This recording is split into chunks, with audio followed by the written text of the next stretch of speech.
very quickly decide that the defence case for the potential contamination of forensic evidence simply didn't hold. They then, members of the jury, had to find that both Dobson and Norris were present and participated in this attack, and that they knew that if they didn't hold the knife themselves, that they knew that somebody in the group of white lads who ran across the road that night had a knife or another sharp weapon and intended to kill or intended to cause really serious harm. All right, it will be standing in front of you will be Neville Lawrence, Doreen Lawrence, Stuart Lawrence, Jocelyn Coburn, solicitor for Neville Lawrence.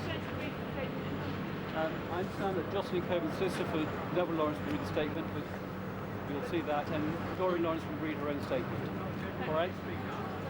There will be a typed statement from Doreen Lawrence, but I've only a few copies of those. If I give it out, then you can read it.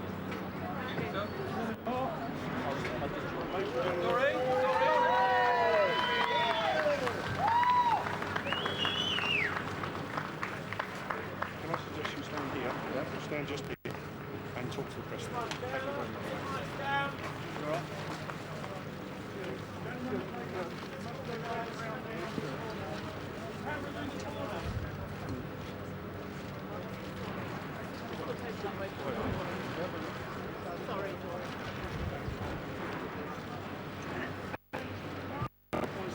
If I stop halfway through, I'll let you read the rest of it for me. Okay. This has been a very difficult time for me, and I'd like to thank all those people that have expressed kindness and support for me and my family over the last 18 years. I would also like to thank the jury for their verdicts today. However, despite these verdicts, today is not a cause for celebration. How can I celebrate when my son lies buried? When I cannot see him or speak to him, when I'll see him grow up and go to university or get married or have children? These verdicts will not bring my son back. How can I celebrate when I know that this day could have come 18 years ago if the police who were meant to find my son killers felt so miserable to do so? These are not a reason to celebrate. All I now feel is relief. Relief that two of my son killers have finally been caught and brought to justice. Relief that these racist men can no longer think that they can murder. So I'll fight to get the paper open. Can murder a black man and get away with it. Relief that despite the defense being able to raise issues of contamination, the jury saw through it. I feel relief that, to some extent, I can move forward with my life. But mixed with relief is anger. Anger that me and my family were put through 18 years of grief and uncertainty, not knowing if or when we would ever get justice.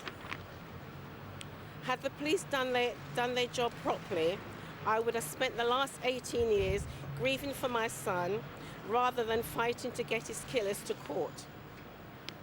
Anger that despite the police saying that this case was so important to them, the exhibits were treated in such way the defense could suggest contamination. This result shows that the police can do their jobs properly, but only if they want to. I only hope that they have learnt their lesson and don't put any other family through what we have been put through. The fact is that racism and racist attacks are still happening in this country, and the police should not use my son's name to say that we can move on. Now that we have had some sort of justice, I want people to think of Stephen other than a black teenager murdered in a racist attack in southeast London in April 1993.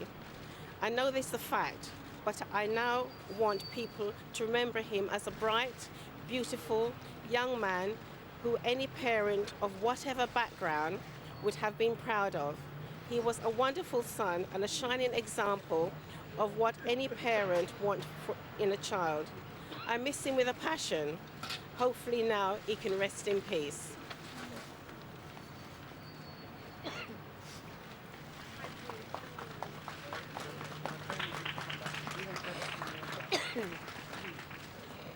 My client, Neville Lawrence, has asked me to read his statement.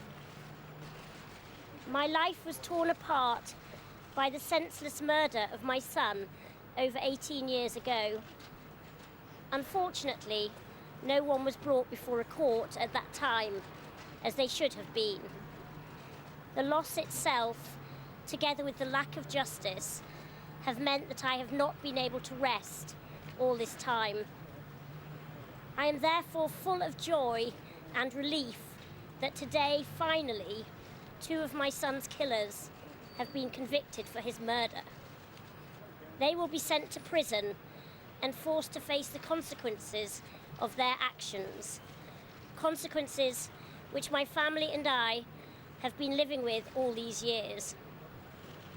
I would like to thank the police and prosecutors for their faultless preparation and delivery of the case. I would like to thank the judge for the work he has put in to ensure that the suspects had a fair trial. I thank the jury for their careful attention to my son's case, day after day, and the verdicts that they have delivered. Something has happened over the last 7 weeks. I have watched justice being done. As for me, I am not sure where I will go from here. I will let this good news sink in for some time. However, I am also conscious of the fact that there were 5 or 6 attackers that night. I do not think I will be able to rest until they are all brought to justice. Thank you very much. Thank you very much. Dory.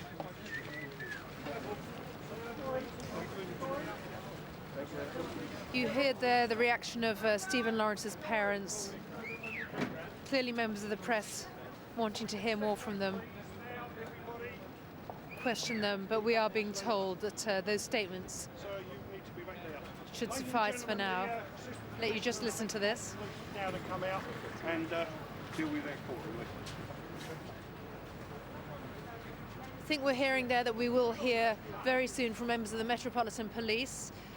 We may take you straight back to Cressida Dick, the Acting Deputy Commissioner of the Metropolitan Police, as she arrives, as I believe she may do soon. But the statements that we've been waiting for several hours after these verdicts from the parents, Doreen Lawrence saying how can she celebrate when her son lies dead, and saying that her relief is mixed with anger at the 18 years of grieving and uncertainty she didn't have to go through had the police done their job properly. So let's listen in to Cressida Dick from the Metropolitan Police. We are very